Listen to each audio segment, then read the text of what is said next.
sehat selalu untuk teman-teman jurnalis.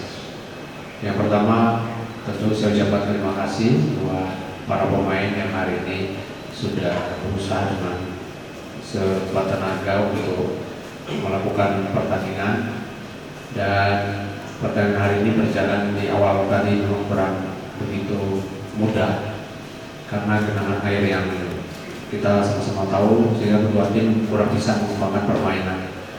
Dan setelah itu mulai terlihat bahwa kita cukup punya banyak momen ya di menit-menit pertengahan, walaupun di awal-awal kita Kediri yang mendominasi, tapi kemudian kita bisa membalikkan kondisi. Secara umum pertandingan berjalan seimbang dan kita juga mempunyai beberapa momen untuk menciptakan gol. Kita tidak bisa mengkonversikan peluang-peluang itu, dan akhirnya skor harus suka tidak suka berakhir imbang 1-1. Dan secara keseluruhan pemain sudah berusaha, kita juga sudah membuat beberapa perubahan, tapi memang inilah hasil yang harus bisa kita terima. Jadi terima kasih.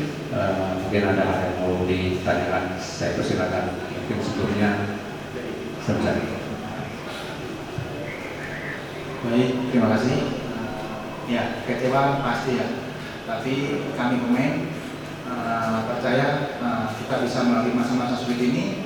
Semoga kedepannya kita diberikan kemudahan, kekuatan, dan insya Allah permainan yang lebih bagus dari kemudian kemenangan. Terima kasih. Ada dua pertanyaan. Yang pertama, Rans musim ini menang perdana ketika lawan Barito, Coach. Tapi kenapa setelah kemenangan itu grafiknya turun secara hasil gitu? Kalah dan hari ini sering. Itu yang pertama. Yang kedua, Rans sudah 20 kebobolan dan 13 memasukkan gol.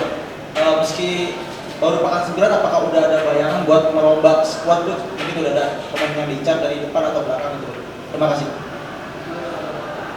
Untuk grafik menurun dan secara hasil ya memang ini fakta yang nggak bisa dibantah, dan tentu ini kecewa ya.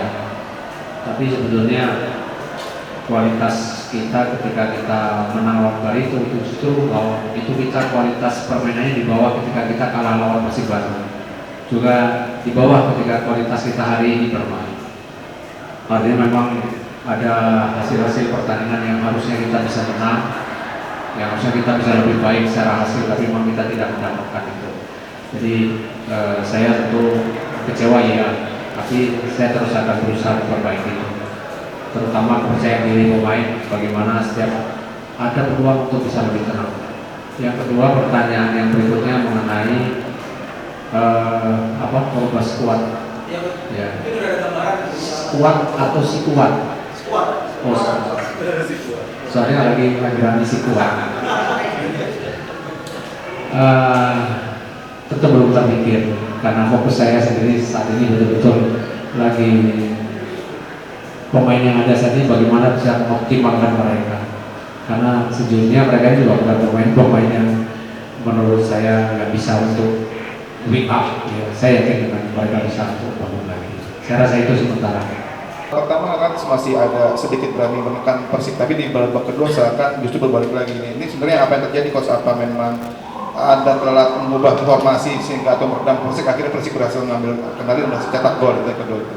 Terkait menyambung banyaknya kemasukan itu, apa yang menjadi penyebab utama sehingga lini belakang klub itu cukup kropos dan mudah dimasukin gol oleh lawan, Coach? Terima kasih, Coach. Untuk strategi babak kedua, ini ada di dalam ruangan lah. Tadi saya bilang sama mereka, justru sama sekali saya tidak menginstruksikan pemain untuk menunggu. Saya kepingin pemain lakukan high press ya, mungkin tadi dengar ya. Jadi saya juga tidak tahu kenapa kok tadi kita sepertinya memberikan ruang kepada pemain di lini tengah. Tapi sebetulnya ada momen-momen tertentu kita memang membuat trapping di sisi kanan dan kiri untuk lakukan pressing ya. Dan itu sukses. Kita setiap mereka nyerang dari sayap hampir tidak pernah ini sukses, karena memang kita membuat jebakan untuk kita press di lini samping kanan dan kiri. Tapi jujur dari bola-bola mati, dari kondisi-kondisi yang di luar apa yang saya sampaikan, ternyata mereka mau mencuri. Itu yang menurut saya kita harus mendapatkan perhatian khusus lagi untuk lebih baik lagi. Kemudian mengenai lini belakang, ya kalau lini belakang memang orientasi permainan saya berubah ketika saya pegang tim ini di masa persiapan. Mungkin masih ingat kita uji coba sama Malang, waktu itu kita kalah, kita pakai 4 flat. Kemudian saya rubah dalam mulai masa persiapan Piala Presiden, saya main 5. Pertama saya main dengan 5-4-1, 3-4-3 pada saat event dari 5-4-1, dan itu terus berlangsung sampai dengan pertandingan yang ke-6. Setelah itu saya kembali lagi ke format 4. Artinya sebetulnya saya menyadari itu bahwa ada lini belakang kita yang harus butuh 1 pemain tambahan lagi. Tapi setelah saya menilai ada saatnya saya harus juga melakukan menyerang, bermain lebih menyerang. Contohnya hari ini. Makanya saya hari ini tidak menggunakan lagi permainan dengan 5 back, tapi 4 back. Karena saya ingin lebih attacking, saya ingin mendapatkan kemenangan. Secara perbaikan sudah terjadi sebetulnya, karena memang tadi jujur kemasukan bukan karena kita salah ya, tapi memang ya kesalahan yang terjadi oleh siapa saja ini adalah kesalahan tim, dan itu pasti salah saya.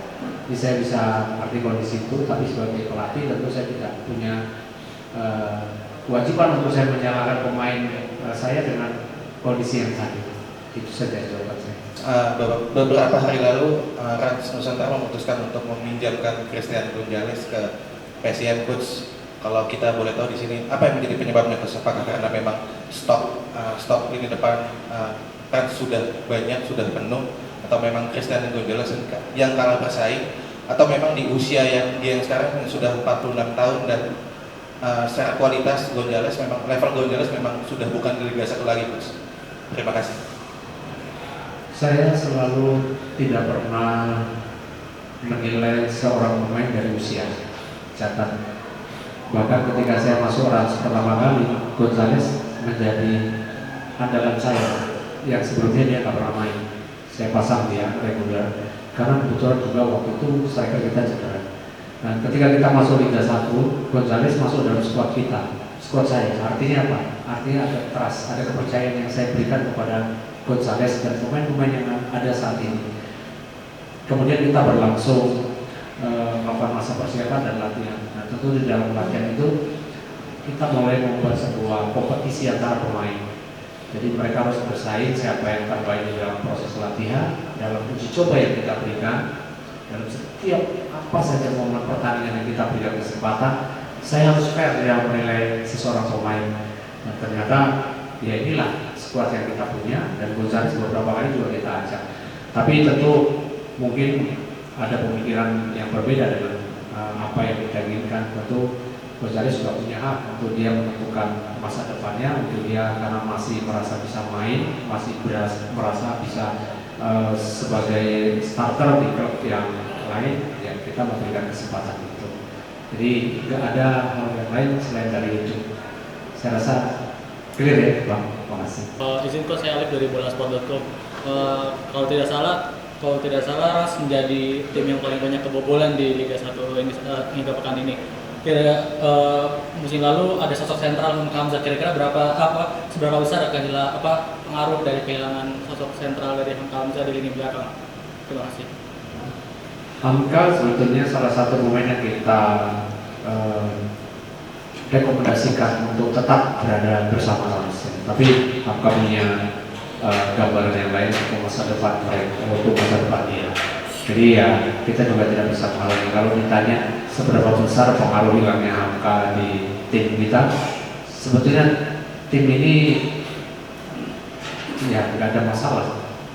Cuma memang kita butuh sekali lagi satu organisasi permainan yang lebih solid. Yang kedua, kita masih berharap, kan saya baru bilang, ada pemain yang memang kita rekrut sebetulnya dengan kualitas yang oke, cukup baik lah. Itu Satria Arif dan Herwin sampai hari ini belum main. Ya, dia tuh pemain belakang dua-duanya, sehingga memang kita sulit kadang ingin merotasi, ingin berganti, nah sulit di belakang karena memang lini belakang kita memang nggak terlalu banyak. Ada banyak, tapi kita ada beberapa pemain-pemain muda yang kita siapkan untuk proyeksi jangka panjang. Saya rasa itu Bang. Jadi sebenarnya kita masih punya 2 pemain senior, Satria Arif dari Persebaya sama Herwin dari Persita yang sampai hari ini belum bisa kita lihat. Coach itu belum bisa lihat karena persaingan atau gimana? Enggak, jadi kita waktu itu memang punya agreement sama Satria Arif, kita kontrak dia, tapi dia harus operasi. Jadi operasi di tulang belakangnya itu ada daging tulang tubuh. Nah, jadi itu membutuhkan waktu selama lebih kurang 4 sampai 5 bulan. Itu risiko. Dan kita memang waktu itu hitung-hitungan bahwa kemungkinan Satria ini akan bisa main ke Oktober. Kita udah tahu itu. Nah, makanya waktu itu sambil menunggu Satria Arif, kita rekrut Herwin untuk mengantisipasi kondisi. Tapi ternyata Herwin juga cedera di awal pramusim. Ya, ini yang akhirnya jujur kita nambah 1 pemain Okajon di menit terakhir ya, Tadinya ya memang kita sudah cukup, ada Jamzani, ada Salinas, ada Satria Arif, ada Herwin, cukup ya. Dengan ada 2 pemain muda kita lagi cukup sekali, tapi tiba-tiba 2 harus absen, maka kita berpikir untuk nambah. Jadi itu ceritanya. Terima kasih. Oke, teman-teman. Terima kasih Bu. Terima kasih sudah menonton. Silakan subscribe, like, dan jangan lupa komen di bawah ya Bola Spotter.